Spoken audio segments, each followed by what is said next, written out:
Alright, we're here at the house of Siam on Tremont Street in Boston. Again, Yorick, my consternating companion, is still here. Try my tea. It's very good.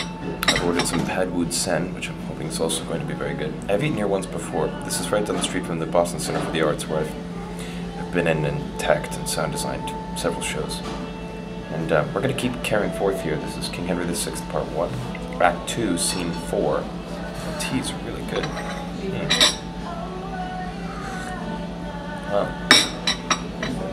And to Richard Plantagenet, Warwick, Somerset, Suffolk, Vernon, and a lawyer. Great lords and gentlemen, what means this silence? Dare no man answer in a case of truth? Within the temple hall we were too loud. The garden here is more convenient. Then say at once if I maintained the truth, or else was wrangling Somerset in the error.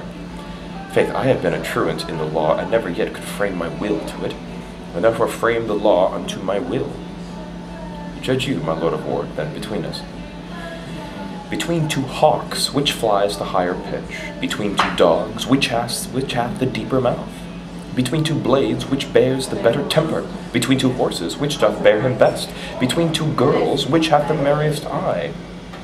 I have perhaps some shallow spirit of judgment, but in these nice sharp quillets of the law, good faith, I am no wiser than Daw. Tut, tut, here is mannerly forbearance. The truth appears so naked on my side, that any purblind eye may find it out. And on my side it is so well apparelled, so clear, so shining, and so evident, that it will glimmer through a blind man's eye.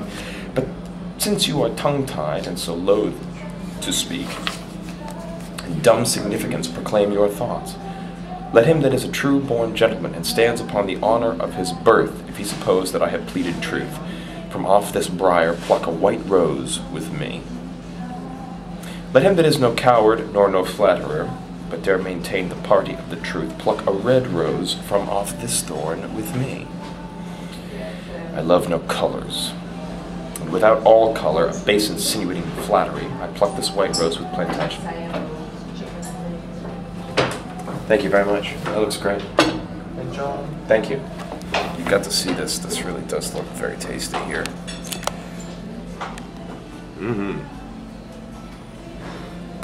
Not so bad.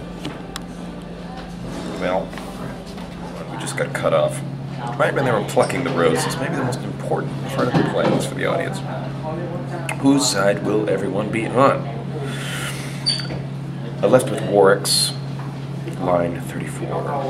I love no colors, and without all color, of base insinuating flattering, I plucked this white rose with Plantagenet. I plucked this red rose with young Somerset, and say withal I think he held the right. Stay, lords and gentlemen, and pluck no more till you conclude that he upon whose side the fewest roses are cropped from the tree shall yield the other in the right opinion. Good Master Vernon, it is well objected. If I have fewest, I subscribe in silence. And I, then for the truth and plainness of the case, I pluck this pale and maiden blossom here, giving my verdict on the white rose side. Prick not your finger as you pluck it off, lest bleeding you paint the white rose red. Painted the rose red, painted the roses red, and fall on my side so against your will. If I, my lord, for my opinion bleed, opinion shall be surgeon to my heart, and keep me on the side where still I am. Oh well, come on, who else? Unless my lawyer and this is the lawyer talking. Unless my study and my books be false, the argument you held was wrong in you, in sign whereof I pluck a white rose too. Now, Somerset, where is your argument? Here in my scabbard, meditating that shall dye your white rose in a bloody red. Meantime your cheeks do counterfeit our roses, for pale they look with fear, as witnessing the truth on our side. No, Plantagenet, 'tis not for fear but anger that thy cheeks blush for pure shame to counterfeit our roses, and yet thy tongue will not confess thy error. Hath not thy rose a canker, Somerset? Hath not thy rose a thorn, Plantagenet? Aye, sharp and piercing to maintain his truth, whilst thy consuming canker eats his falsehood. Well, I'll find friends to wear my bleeding roses that shall maintain what I have said is true, where false Plantagenet dare not be seen. Now by this maiden blossom in my hand, I scorn thee and thy fashion, peevish boy. Turn not thy scorns this way, Plantagenet, proud fool, I will, and scorn both him and thee. I'll turn my part thereof into thy throat. Away, away, good William de la Pole, we will grace the yeoman by conversing with him. Now, by God's will, thou wrongest him, Somerset. His grandfather was Lionel, Duke of Clarence, third son to the third Edward, King of England. Spring crestless yeoman from so deep a root. He bears him on the place of privilege, or durst not, for his craven heart, say thus. By him that made me, I'll maintain my words on any plot of ground in Christendom. Was not thy father Richard, Earl of Cambridge, for treason executed in our late king's days? And by his treason standst not thou attainted, corrupted, and exempt from ancient gentry? His trespass yet lives guilty in thy blood, and till thou be restored, thou art a yeoman. My father was attached, not attainted, condemned to die for treason, but no traitor.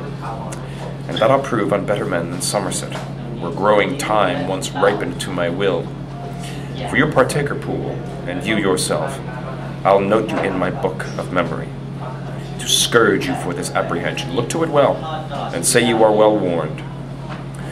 Ah, thou shalt find us ready for thee still, and know us by these colours for thy foes. For these my friends, in spite of thee, shall wear.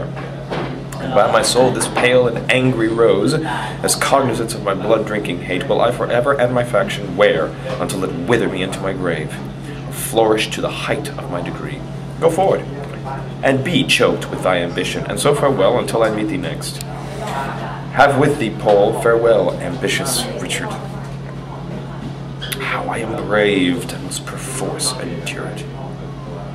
This blot that they object against your house shall be whipped out in the next Parliament, called for the truce of Winchester, Gloucester, and if thou be not then created York, I will not live to be accounted Warwick.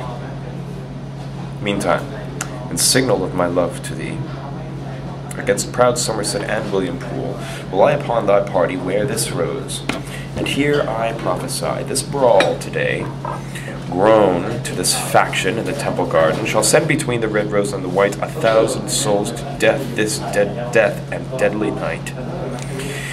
Good Master Vernon, I am bound to you that you on my behalf would pluck a flower.